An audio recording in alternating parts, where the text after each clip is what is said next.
Lab grown diamond પર હવે વિશ્વાસ કરવો મુશ્કેલ થશે. હીરાની વિશ્વસનીયતાનું સર્ટિફિકેટ આપતી સંસ્થા GIA દ્વારા મહત્વનો નિર્ણય કરાયો છે. આ સર્ટિફિકેટ નેચરલ અને લેબ ગ્રોન ડાયમંડ માટે પ્રમાણપત્ર ખૂબ જ મહત્વ ધરાવે છે. હવે આ સંસ્થા લેબ ગ્રોન હીરાનું ગ્રેડિંગ નહીં કરે. GIA ના આ નિર્ણયથી લેબ ગ્રોન ડાયમંડ ઇન્ડસ્ટ્રીમાં ખળભળાટ મચ્યો. લેબ ગ્રોન ડાયમંડ પર હવે વિશ્વાસ કરવો મુશ્કેલ થશે. હીરાની વિશ્વસનીયતાનું સર્ટિફિકેટ આપતી સંસ્થા GIA દ્વારા મહત્વપૂર્ણ નિર્ણય કરાયો છે. આ સર્ટિફિકેટ નેચરલ અને લેબગ્રોન ડાયમંડ માટે પ્રમાણપત્ર ખૂબ જ મહત્વ ધરાવે છે. હવે આ સંસ્થા લેબગ્રોન હીરાનું ગ્રેડિંગ નહીં કરે. GIA આ નિર્ણયથી લેબગ્રોન ડાયમંડ ઇન્ડસ્ટ્રીમાં ખળભળાટ મચ્યો છે. હીરાનું કટિંગ, કલર, ક્લિયરિટી અને કેરેટ 4C પ્રમાણે નક્કી થાય છે. આ તમામ બાબતો હવે વિશ્વમાં હીરાની કિંમત અને ગુણવત્તા પર આધાર રાખે છે. GIA હવે લેબગ્રોન ડાયમંડનું ગ્રેડિંગ નહીં કરે. આ બાબતો લેબગ્રોન ડાયમંડ એસોસિએશન દ્વારા પ્રતિક્રિયા આપવામાં આવી છે.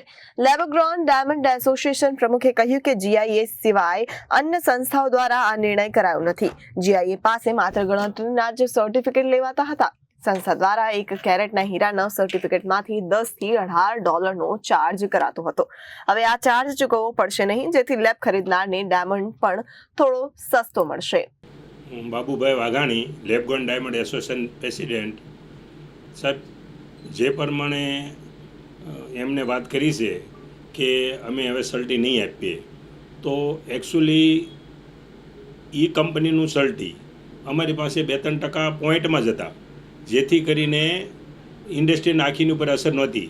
અને એ જે સલ્ટી નહીં આપે તો કંઈક નવું વિચારશે, નહીં વિચારે તો આખી ઇન્ડસ્ટ્રીને કોઈ ફરક પડવાનો નથી. લેબગ્રોન ડાયમંડ ઇન્ડસ્ટ્રીયલ ખરેખર ખૂબ સારી રીતે હાલે છે. જે આવે કે ન આવે, ઇન્ડસ્ટ્રીયલને કોઈ ફરક પડતો નથી. અને એનાથી કદાચ ઇન્ડસ્ટ્રીયલને જે VIDBમાં ભાવ મૂકતા હતા કે આ ભાવ, તો એને સલ્ટી નહીં આપે તો લોકો ભાવ નહીં મૂકે, નક્કી કરી શકશે કે મારા 100 રૂપિયાના 100 જ લેવા છે. 100ના 60 કરી નાખતા હતા. ભાવ મૂકીને માલ બીજો હોય કે ઓલો હોય કે ખબર નથી, પણ ભાવ રોજ હું મારા ભાવ ઓછા મૂકું, તમે તમારા ભાવ ઓછા મૂકા, એવી રીતે માર્કેટને અસર બહુ પડતી હતી. તો આ રીતે જો સલ્ટી નહીં આપે ને તો એને પર અસર પણ નહીં પડે. તો અને એના હિસાબે ઇન્ડસ્ટ્રીયલ સારી મજબૂત થશે અને એનાથી ઇન્ડસ્ટ્રીયલને કોઈ ફરક નહીં પડે. અને લેબગ્રોન આવવાથી હજારો માણસોને રોજીરોટી મળે છે અને એનાથી ભારત સરકાર પણ ખુશ છે. મોદી દર વખતે કહે છે મેકિંગ ઇન્ડિયા. મોદી સાહેબનું સપનું ખરેખર સાકાર થયું છે ને ગુજરાતની જે પરિસ્થિતિ લેબગ્રોન ડાયમંડ આવવાથી લેબરમાં ખૂબ સારી છે. હા, નો ડાઉટ નેચરલ ડાયમંડનો ધંધો ઓછો થયો છે, પરંતુ એને પેરેલલ એને નુકસાન કાંઈ કર્યું છે એવું નથી. એને પેરેલલ બંને બિઝનેસ ચાલે છે. એ ધંધો પણ ચાલે છે ને આ પણ ચાલે છે. Reporter Arvind Rathod, Janadesh news, Surat.